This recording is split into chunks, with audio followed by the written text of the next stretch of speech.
at Columbia Business School, and would love to introduce you to my spectacular colleagues over at the law school and my colleague at the business school as well. Jill? Great. Thank you so much, Ryan. My name is Jill Cassell. I'm the Director of Admissions at Columbia Law School. And as Ryan said, we are so thrilled to discuss with you today the program, the 3-year JD MBA program, the logistics, the application procedure, and just a little bit more about why you might want to do it. Sarah? Yeah, hi everyone. My name is Sarah Lamparski. I'm one of the associate directors here at the business school and work closely with the JD MBA program as well. I'll be overseeing Q&A, so please feel free along the way to ask any questions. We have a lot of info here, so your questions might be answered as we go through, but feel free to save them for the end, or I can answer them as we go through the presentation. Thank you. Fantastic. Yes, thank you both for your kind introductions. And now let's get into it. This is going to be a high-level overview and happy to get into rather specific questions if you have them. So again, as Sarah mentioned, feel free to use that Q&A function or save your questions for the end as well. So when looking at a 3-year program or any joint degree program, you must ask yourself, why? And in this case, why Columbia Business School? Why would this be the right place for you? Two things, you can see 4 items listed there, but the 2 that I love to harp on, and I think they're really, well represented here on our campus, is the community. There's so much engagement from our students, from the faculty, and there's just a tremendous amount of opportunities to get involved in whatever interests you, whether that be through clubs or speakers, events, conferences. I like to say there's always 8 to 10 things going on at both campuses really on any given day. So there's always going to be a way to, feel a part of the community and get involved in some capacity, as I mentioned, for something that specifically interests you as well.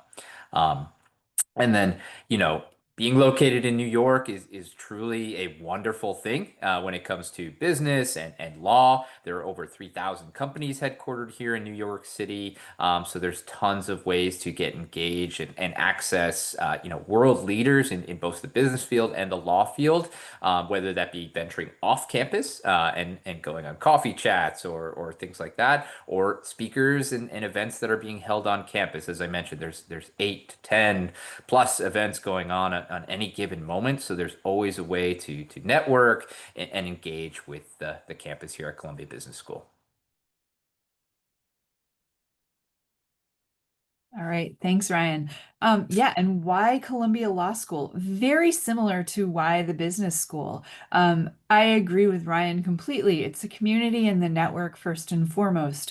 Community, it's your fellow students. Our students are, as it says, engaged global citizens, and they're inquisitive, they're curious, they're thoughtful, they're engaged with each other, and they're really committed to making an impact in the world, and in New York, in beyond New York, no matter where you might find yourself. The network is immense. You saw the statistics on the network for the Columbia Business School alumni network. The law school alumni network is equally large, and they're both really engaged. I've used that word probably 3 times in the last 30 seconds, and it's true. It's really, really thoughtful, collaborative, engaged community, where people just, it's impossible to just not be doing something.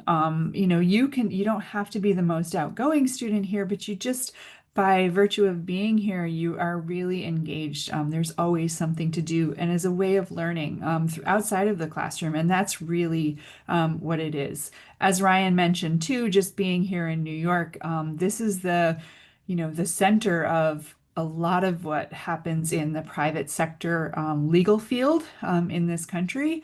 New York has most of the big law firms, in addition to access to so many different, ways where you can have access to people working in-house and all sorts of different things. So again, our alumni network is big. Our access to people in the legal field is really vast. And being here sort of in New York at the epicenter of that is really excellent.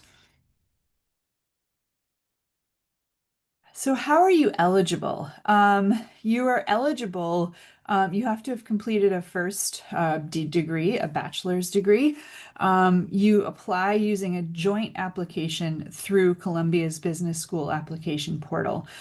This is different than other dual degrees that either of us might have it with other programs, and that it is a single application for the 3-year degree to apply to both schools simultaneously. So you apply just through the business school. So you aren't applying to, you don't go to the law school site at all. You don't apply just to the JD program, you apply to the JD MBA program. And it is reviewed by both admissions committee members from both schools. So we are looking at qualifications for you both from the legal side and from the business side, and we are all working together as a joint admissions committee. That's really how it is reviewed. To be eligible, like I said, you do need to at least have a minimum of a bachelor's degree, the equivalent of a US bachelor's degree. And most of our students do have some work experience prior to coming in. That's post graduation. The benefits of doing this degree, normally a JD is 3 years and an MBA is 2 years. This 3-year degree permits you to complete both together simultaneously in just 3 years. You have access to the resources of both schools at the same time. All the professors, the career advising, the network I mentioned. You get to take advantage of all the student organizations, everything. I always mention to students who are interested is you almost have 3 cohorts. You have your cohort at the business school, you have your cohort at the law school, and then you have your cohort of much smaller cohort of students who are in this very self-selecting group of JD MBA students. So you really have 3 different groups of students upon whom you can draw and connect with. You have 2 summers. Not all JD MBA programs are structured like this, but the way we have structured our program is that you actually have 2 full summers to take advantage of career opportunities to explore different careers. The first summer, you would do a law placement. The second summer, you can do a law or business placement. So you have you have 2 full summers to explore. And then you also, because it's an accelerated timeline, you can enter the workforce sooner than other dual programs. Thank you, Jill. So I just want to transition now a little bit into talking about the application. And I just want to preface something as well. You might hear me repeat certain things. That is intentional because I really want to harp on some specifics here that are important as it applies to this application process. So as it was previously mentioned, this is a joint application process. So you will apply to both schools using a single application. And applications for this coming cycle, pleased to announce that they are currently open. So if you are interested in applying for this current cycle for entrance into the fall 2026 class, the applications are ready for you to fill out. There are 2 decision deadlines for this program. Excuse me. And the first one upcoming is early decision deadline on November 1st. And that decision deadline is a binding decision. So if you choose to apply by that deadline, you will be committing to this 3-year JD MBA program at Columbia. I also I think it's important to note that all application materials will be due at 12 Eastern on the deadline. That again includes all materials. Some things, unfortunately, you aren't able yourself to submit. For example, letters of recommendation or a CAS report. So we always encourage you to take care of those a little bit earlier than the stated deadline of, if you're interested in early decision, then November 1st, just because there is some lead time that you'll need. Our second deadline is upcoming on February 15th of 2026, and that's a regular decision deadline. So you are not committing to Columbia Business School and Columbia Law School via this program. You do have the opportunity to apply to other schools as well. I want to talk a little bit about the application components. And as I go through all of these elements here, want to just mention too, at Columbia, we truly take a holistic approach to our review process. I'm sure as you've done your research with us and other schools, you'll hear that term a lot, but I really think it is true for our process. There isn't one particular aspect of your application that is truly weighted over one or the other. We do look at everything in completion in totality of who you are as an applicant, and for you to tell your story of why this program is the right fit for you. So that being said, again, a joint application. It is hosted by the business school. So you will go to Columbia Business School, and that is where you will start and complete the application. There's also a CAS report that you will need to complete, and that is via the lsac.org website. So you will need to navigate somewhere else in order to complete that process. And there's a 3-year JD MBA supplemental form as well that you will need to complete and submit that will get attached to your application portfolio for this program. We also require a GMAT or GRE. As opposed to the applying to law school individually, we do not require the LSAT for this program. Do want to preface though that if you have taken or planned to take the LSAT, that score must get reported to us for this program. But again, not a requirement, just the GMAT or the GRE. We do require 2 letters of recommendation as well. The preference being that one is academic and one is professional.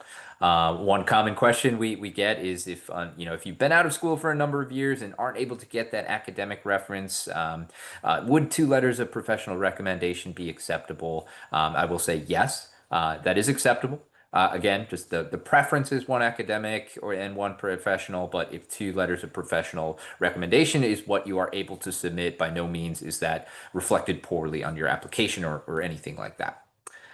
We also require a standard professional resume going over your work experience, your education, your activities. And we really, when it comes to the resume, we don't just want a job description of, what it is what your role and responsibilities are. We really want to get a sense of what is the impact you've made in that organization and anything you can say to that effect. We do require your academic transcripts as well. For the purpose of the application, you're welcome to submit unofficial transcripts. They don't have to be official at that time. And then there are 2 essay questions as well that we'll want you to complete.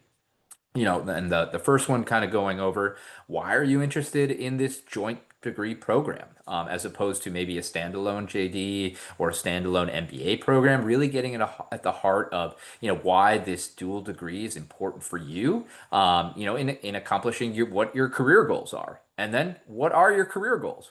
We want to get a sense of what you're looking to do after graduating this program and how you'll leverage both of these degrees in your future. And then the second essay question is really going, at Columbia Law School, at Columbia Business School, our goal is to create future leaders and inclusive leaders in these spaces. And we want to get a sense of, maybe an example of how you have done that in your personal life, in your professional life, and exemplified really these leadership skills in one of those educational or professional settings. And then there is an interview component to this program as well. I want to preface that is by invitation only. So all students admitted to the program will have gone through an interview process. Unfortunately, not all students who are interviewed will be admitted. And I just want to go over some application timelines and deadlines that to think about as you're navigating your research here. You can see that the early September is when our applications are open, but I'm again happy to say they are open now if you are interested in applying for this coming cycle. But just by submitting ahead of our early decision deadline, you do have the option on your application to indicate whether you are interested in applying early decision or regular decision. So just by applying before November 1st doesn't necessarily commit you to that early decision deadline. You have the opportunity to select that. Just want to make that clear. On October 15th is our recommended last date to take one of the GRE or GMAT exams. Again, there is some lead time for us to get those scores from you, and all those materials are due by the deadline for you to be considered within a certain round. And then for the same applies for our regular decision deadline of February 15th. February 1st is really that recommended deadline for you to take your last exam for us to get your materials. I want to emphasize too that decisions are released on a rolling basis, interviews as well, but by no means, if you're applying by our early decision deadline, you would hear back by the latest at the end of the year on December, third week of December or so, and then deposits due typically at the end of December, the 30th there. For regular decisions, the same process applies. It's a rolling basis, no matter when you do submit your application in terms of interview rollout as well as final decisions. Thanks, Ryan. Some other notables. If for some reason you're not admitted, you are eligible to reapply. Sometimes people will apply, or if, for example, you apply to just the JD program, you are eligible to apply as a 1L JD, but the timeline is very, very tight. You can apply by submitting an application to the business school for consideration, but you must apply by the round one deadline. For your information, the round one deadline this year was September 3rd. So the students had been on campus for about 2 weeks when the deadline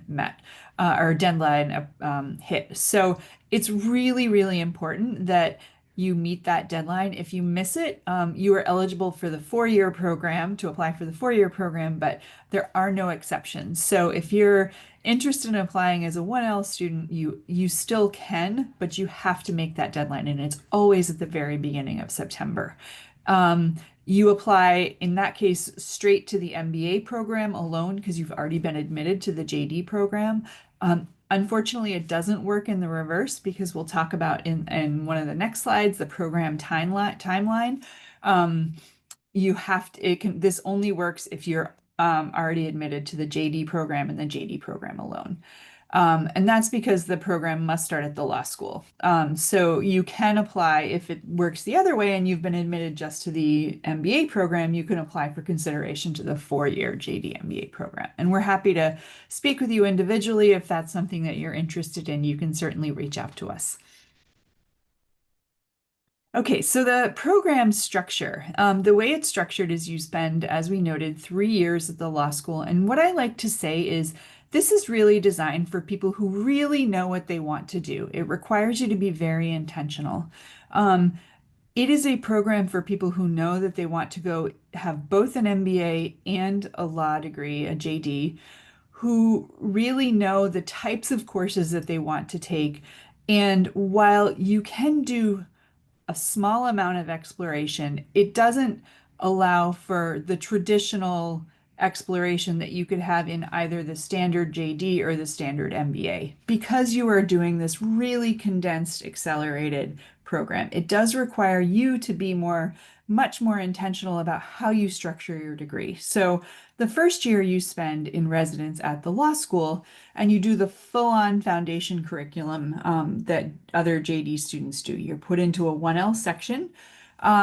The one thing that I typically see students do is a 1L elective that would be one that would satisfy one of these cross-listed courses. And I'll talk about that in another slide coming up. But the way that you meet the requirements at both schools is that there are a number of courses that count at both schools. And so typically every year, 1 or 2 of the 1L electives does that. So a lot of our JD MBAs will select one of those courses that meets the requirements at both schools, or they will choose a course like legislation and regulation, which is one of the requirements that you need for graduation at the law school. Year 2. Okay, sorry, you go ahead. No I worries. jumped ahead. Yeah, and then so in your second year of this 3-year program, you would matriculate into Columbia Business School and join fellow full-time MBA students starting in the August term, which is our largest incoming class of MBA students. And at that time, you would be taking our core curriculum here at the business school. We talked a lot about community in kind of the top of the presentation here. And at this time, you will be placed into what we call a cluster and a learning team. So you can think of the cluster as a group of roughly 75-ish students, learning team roughly 4 to 5 students. And that's how you'll navigate this core curriculum, working in groups, working in teams, navigating the complexities of these courses. And that goes back to what we're trying to create is the leaders who are team leaders on both of these campuses, so truly working that into the program. And the courses that you're seeing there are our core curriculum, so all first year MBA students will take these classes, and that includes you as a JD MBA student as well. And then year three, you're back in residence at the law school.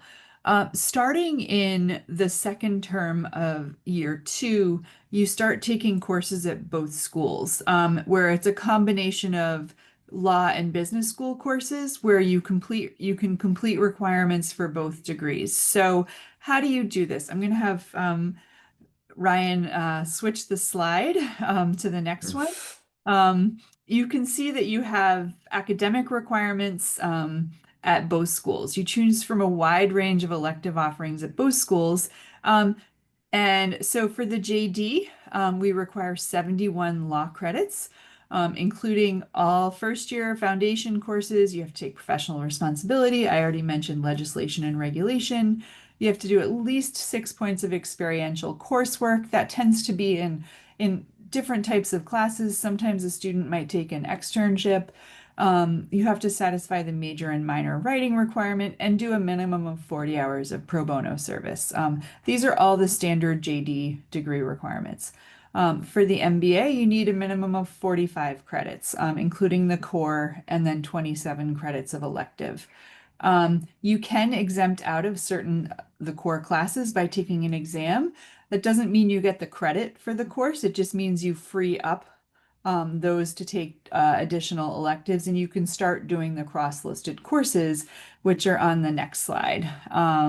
So you can see what we've done with our faculty is taken a look at courses, and we've gotten approval for all of these courses. These are ones that are Columbia Law School courses that are cross-listed at Columbia Business School.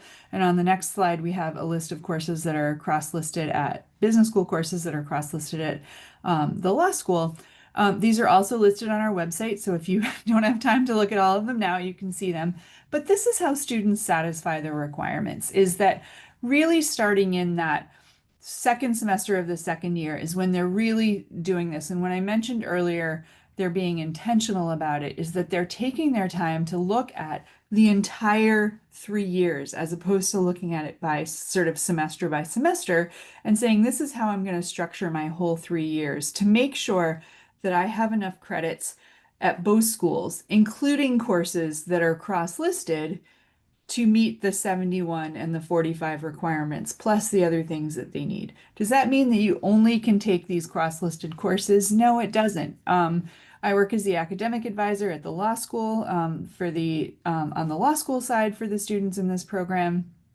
And I've been talking with some of our third year students, and at the end of this semester, the first semester of their third year, there are a number of them who will either have completed or have almost completed the requirements. So they have a lot of space in that last semester, or they've spread it out so that they can do, 1, 2, 3 elective courses that are totally outside of their area. And that is encouraged too.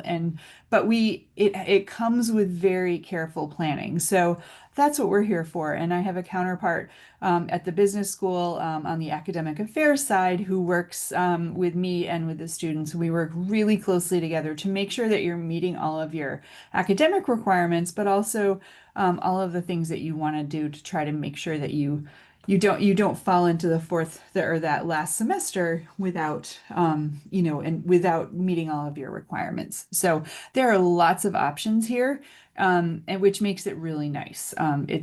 It's very easy. My point is it's not that hard to meet both degree requirements in this compressed timeline, given the wide range of courses that are cross-listed. I want to jump into a little bit about the career opportunities and the options that you'll have here, via the Columbia Business School. We've harped on the tremendous amount of academic resources and just the sheer amount of things that are going on campus. And to double emphasize, that goes double, right? You have a set of career resources and academic resources at the law school, and you have the same set of resources, different individuals at the business school as well. So two different sets of resources for you to explore career opportunities. The wonderful thing about this program is you'll have 2 summers to explore various internships. The expectation is after your 1L year in the program, you would pursue a law internship. And after this, you're completing the second year, you have the opportunity to pursue a business internship or a secondary law internship as well. It's very flexible in that regard. Um, Here at the business school, we have what's called the Career Management Center, or the CMC. Business school loves acronyms, so I hope you get used to that. And within the Career Management Center, you'll work closely with your career advisor to navigate the internship search, your full-time employment search as well. There's a tremendous amount of resources as well through clubs and events for you to join here on the business school campus that will help you network within certain fields, whether that be private equity, investment banking, whatever it is that you might have an interest in. There is certainly going to be a club or a resource available for you to explore that pathway further.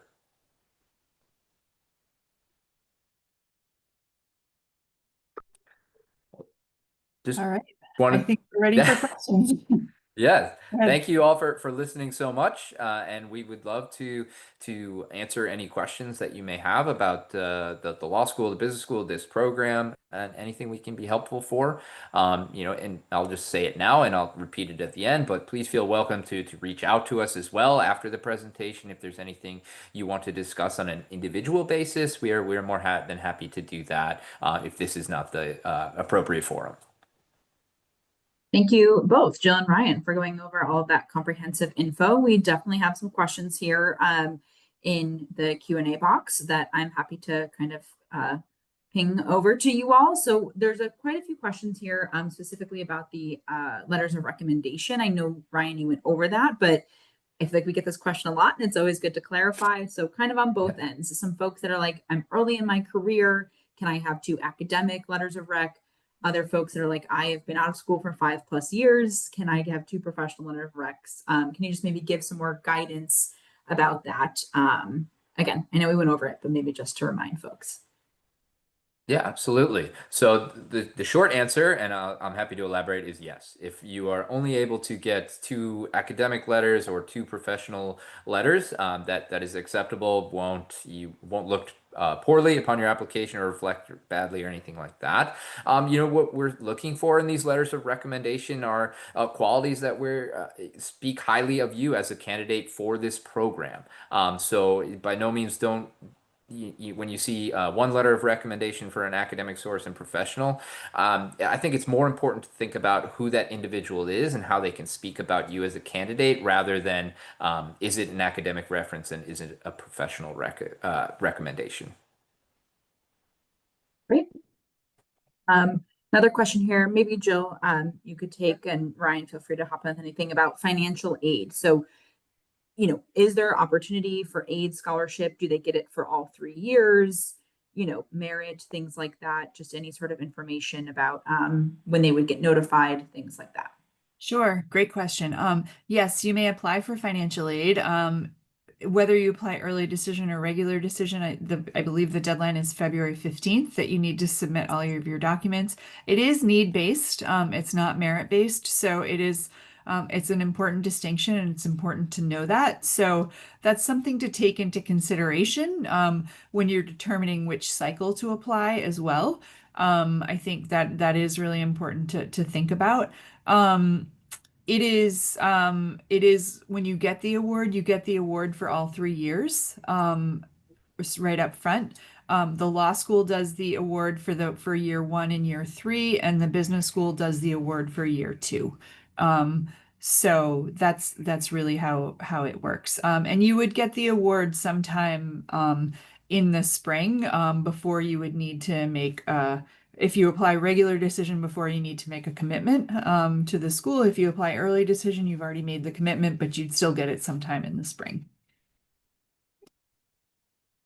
Ryan, maybe this, and Jill, feel free to hop in, a kind of a question of, so if somebody applies to the joint application, will they also potentially be considered for admission to both schools separately? So like if they're not admitted to JD MBA, could they be admitted essentially to JD only or MBA only? Yeah, great question. And I know that's very top of mind when thinking about applying to either of these programs or the joint program in this regard. So want to clarify, when applying to this program, you are applying to the joint program, not each school individually. So you will be provided a decision for this program.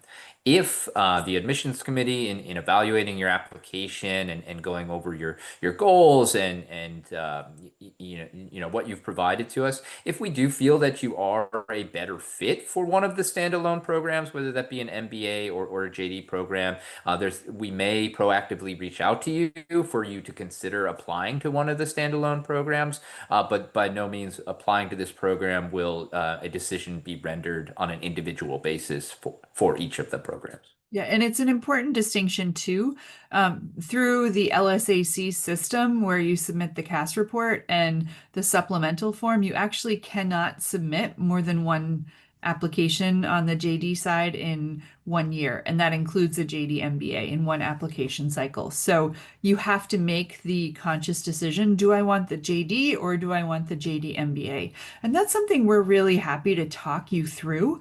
I have those conversations a lot with people. I'm sure Sarah and Ryan do as well. Like, do I want the MBA or do I want the JD MBA? That's there are a lot of different factors that can play into that. So feel free to reach out if you have specific questions or you're grappling with that decision. If you know for sure that you want to apply to the joint program, then go for it. But if you're really unsure about whether this is the right fit for you, feel free to reach out. Thank you.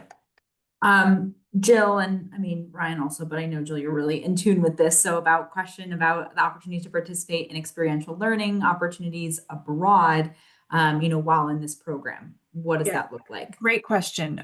So on the JD side, there is a mandatory 2-year residency requirement at Columbia, in New York City, so the ability to participate in our standard study abroad programs and things like that unfortunately you're not able to participate in those in this accelerated program. So that is not possible. However, on the MBA side, Ryan, you want to talk about some of the experiential international Absolutely. opportunities they can do? Yes, so would be available to full-time MBA students as well as JD MBA students through we have the Chazin Center here on campus, and that center helps lead global immersion treks throughout the world that you would be able to participate in. They are shortened trips, so we're not talking semester long study abroad or anything like that, but they are the opportunity to go on corporate visits in these various capacities and really in the global market. Excellent. Thank you.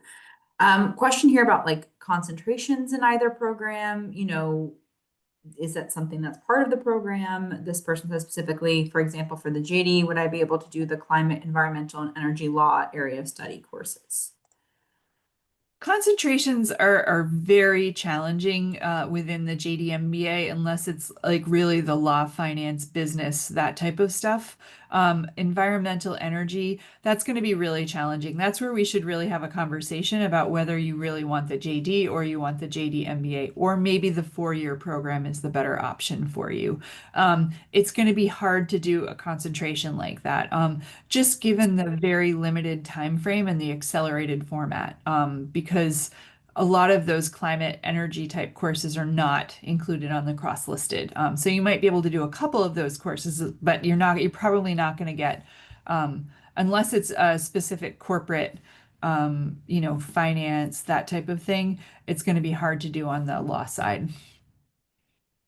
Excellent. Similar to the business side as well. Sorry, Sarah, to cut you No, off. go ahead. Go ahead. Similar to the on the business side as well. We don't have formal concentrations. If you've done some research into our full-time program, you may have noticed that we offer curriculum pathways, and that is a framework in place for you to pursue certain areas of interest. But again, with this program, your course for your second year at the business school is pretty laid out. You'll be taking your foundational courses in that first semester and some elective space in that second semester. But if there is a particular focus you want that might be outside of the law business fields, it could be rather difficult.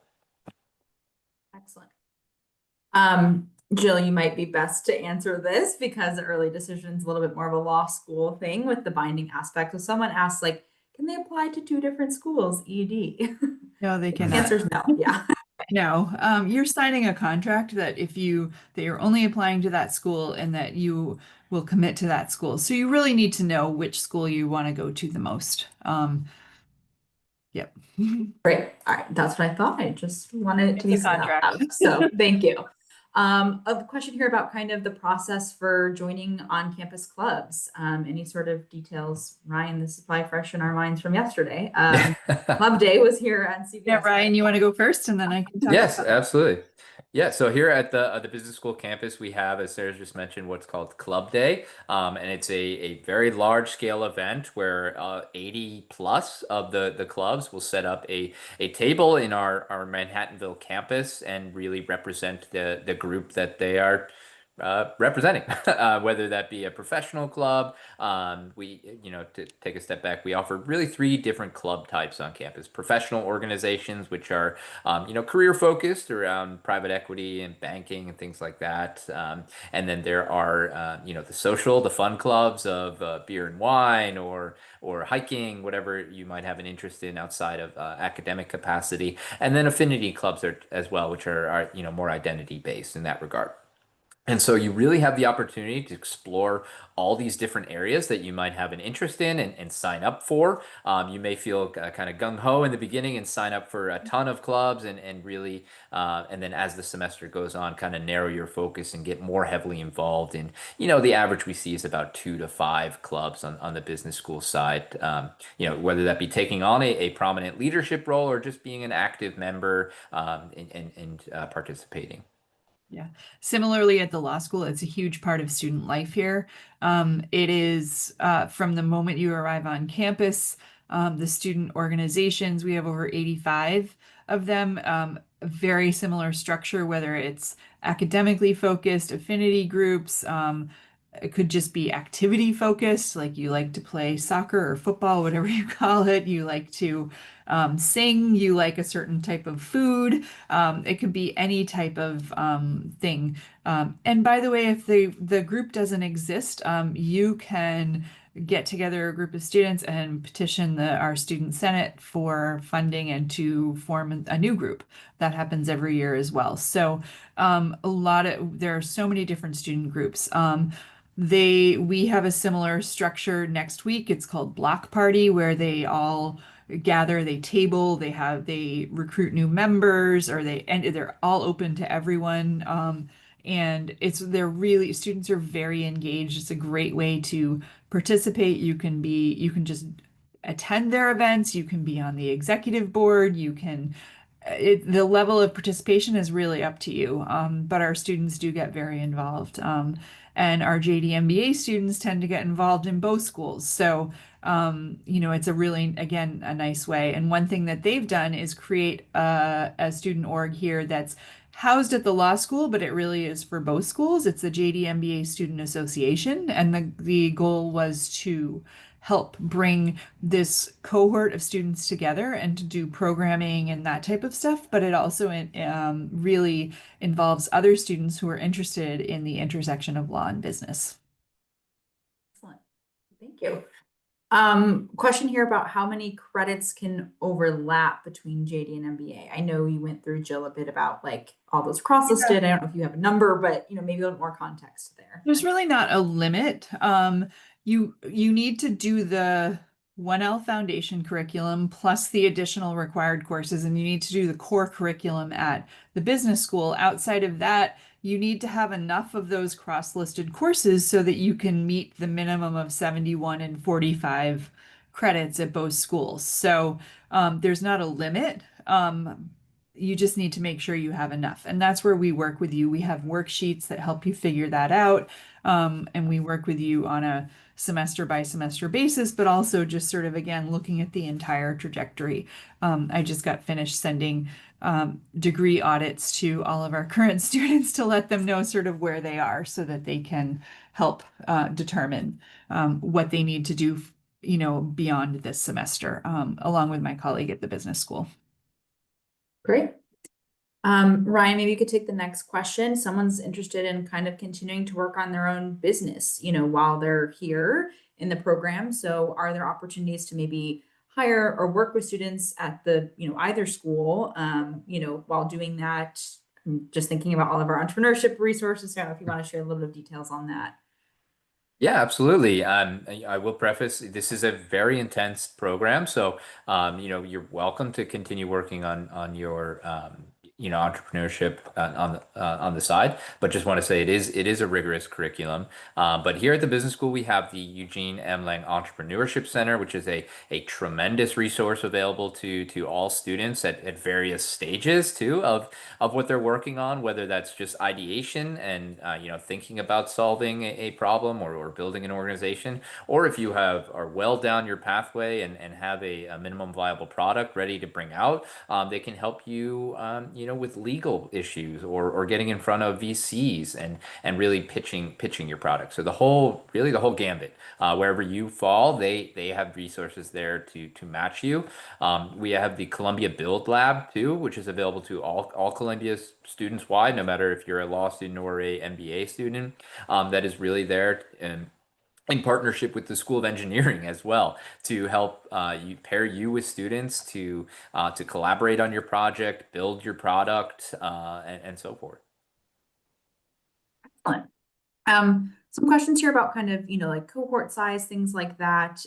Jill, I know it's kind of tricky because we have folks kind of doing 3-year and 4-year in a lot of different capacities. But again, maybe you can talk to that a little bit as kind of the advisor and how that again Sure. comes into play with the association as well. It's very small. I would, on an average year, it's about 5 to 10 students per year, and that's because it's very self-selecting. Students, when they go through the exercise of determining whether they want to apply, many realize, as we talked about before, that you know what, I really am leaning more towards the law degree, or I'm really leaning more towards the business degree. One thing that we didn't mention is that's something to really think about, because at the law school, for example, as part of the JD degree, you can take up to 12 credits at other graduate divisions at Columbia, which include the business school. So what I always say is think about whether, if you're really leaning more towards the law, do you need the MBA too? Because you can take all of these credits at CBS, and similarly at the business school, you can cross register for courses at other divisions. Think about it.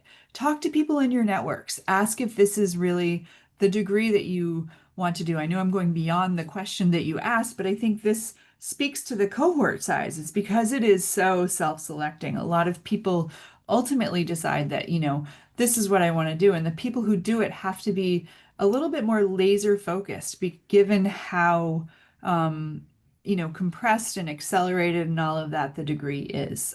It's fabulous, but you do have to really know that this is your pathway.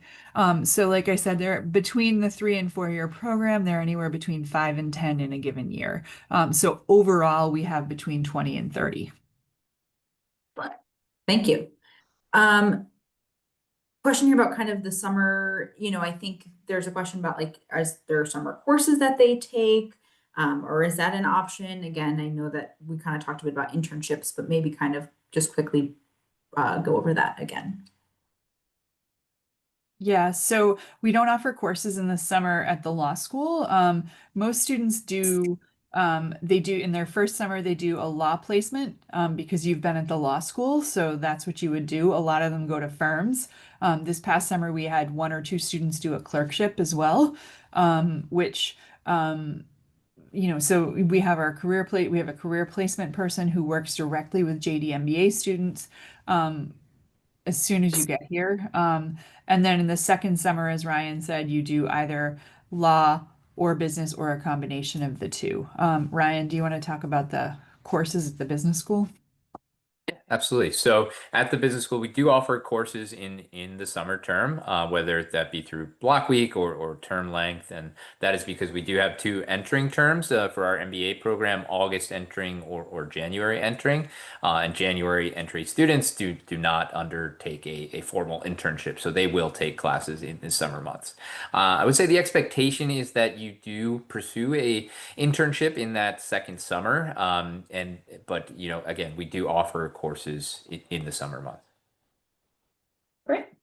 And, I'll just add to that again, if you're probably doing like a traditional internship, then there's not really going to be time to do some of those courses, but some of those block week can start, at the very beginning or very end of the summer. So depending on your internship schedule, that could be an option, but most students are just working.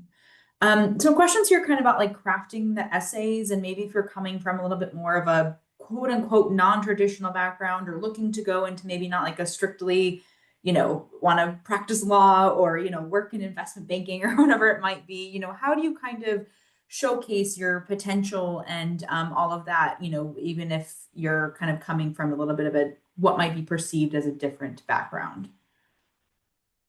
Yeah, so look, there's no one profile that is ideal. We want to know who you are as an individual. Ryan mentioned it's really a holistic review process. So tell us about what it is that you've been doing that really and that brought you to this decision to apply to the JD MBA program, and how the JD MBA is going to help bring you to that next um, level or step or place where you want to be, where you think you want to be, and immediately after 5 years, 10 years, that type of thing. Like this is not the exact roadmap that you need to have, but just, how does this fit into your overall sort of trajectory? There again, there's no one profile that speaks to what an ideal JD MBA candidate is. Ryan, do you have anything to add? Yeah, absolutely. I think that when it comes to thinking about applying to this program, to reiterate what Jill said is, and I don't want to sound cliche, but everyone has a unique story to tell, no matter what. And your motivations for joining this program are going to be unique as well. Even if your end goal might be the same to end up in the same industry or what have you, your particular motivations for joining this program and your goals are what we want to get to know. And so I think the more you can convey that and how you got to the decision to applying for this program is really important for us to gain additional context around who you are as a person, and again, go back your motivations for joining this joint degree, how you're going to leverage both of these areas of study as well. Excellent. And this kind of goes kind of sticking along with that theme a little bit, maybe what distinguishes Columbia's JD MBA outside of, maybe other dual degree programs that other folks might be looking at, maybe what about the Columbia community, things along those lines. Yeah, what have you done what other types of things are you doing? How have you thought about like this pathway? What is how do you describe what it is that you're looking to do beyond this or beyond this degree, and how does this degree fit into it? You know, it's yes, test scores and GPA are important, but that's just one factor. It's not the only factor. So, Ryan, what else have we not talked about already? Yeah, I think we've done a wonderful job of covering all our bases, but I think kind of what sets us apart are some clear things, right? New York City location is unmatched. There aren't that many programs in a tremendous metropolitan area where you can network and meet 3,000 plus organizations, be a part of 100,000 plus alumni network in both of these institutions, and really be able to actively reach out to these individuals who want to proactively give back their time and share their experiences and help you achieve what they have already achieved as well. To go back to what we said in the first slide, talking about community, that doesn't stop after being a student. The alumni engagement at both universities, I'm sorry, at both schools in the Columbia University are tremendous. And the at columbia.edu email address is a true asset when reaching out to employers, when reaching out to alumni, just to, again, have a coffee chat, explore opportunities. Excellent. Thank you both. Questions here a little bit about, opportunities to visit campus and attend, this specifically law school classes, but, I think on both ends, any light you want to shed here on visiting?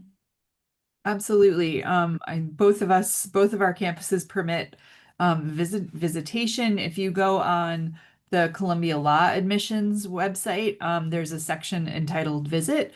You can sign up to visit any day, Monday through Friday, and you can do a self-guided tour. We also have in-person info sessions. We do one a month. And between now and January, we actually did one today.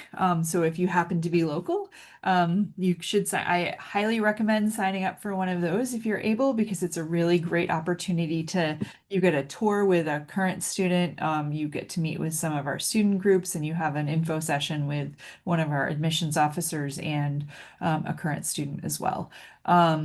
Yeah, that's a really great opportunity. You can do that. Ryan?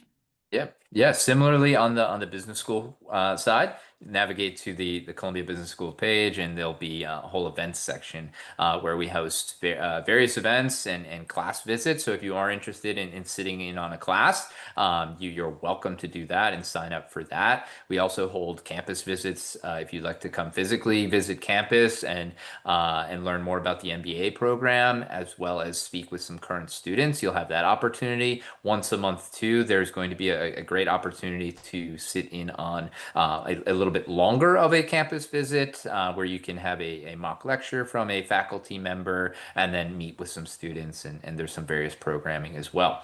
So definitely recommend you check out the events page, as that will be your wonderful resource if you're interested in coming to visit campus in various capacities. Yeah, and there will shortly on our site also be a list of courses that you can sit in on. It's not up yet, quite yet, because our ad drop period just concluded. So we have to wait until usually the end of this week, early next week, before that will be updated. So give it another week or two, and you'll then have an opportunity to sit in on classes too. Thank you. And I'll just add, like, really quickly, most of the events for JDMPA will be virtual, like info sessions, Q&As, things like that. But we do recommend kind of piecing together a little bit of doing class visits or campus visits at each school to kind of get an understanding of each campus community. But hopefully in the near future, we'll have a bit more on campus stuff for JDMBA.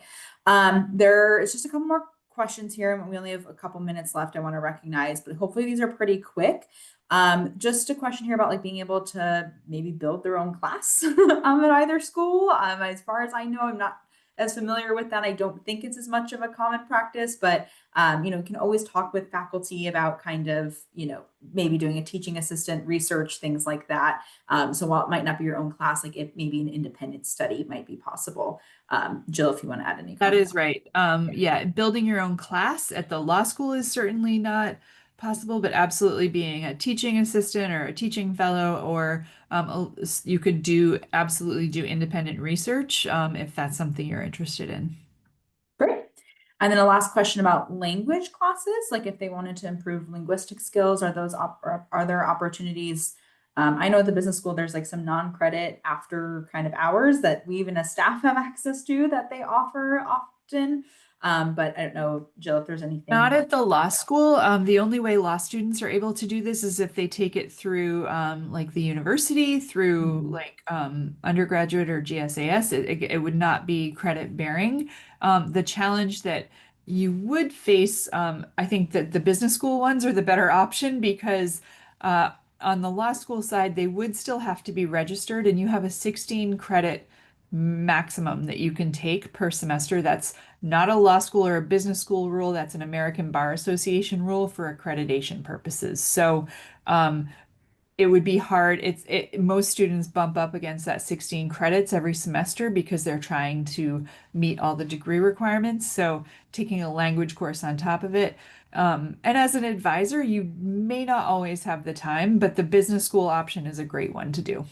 Yeah, they're non-credit though at the business school, just like an after hours thing. Great. Those were actually all the questions. So we're right about on time here. So Ryan or Jill, if you have any closing remarks today. No, we look forward to receiving your applications and reach out if you have other questions.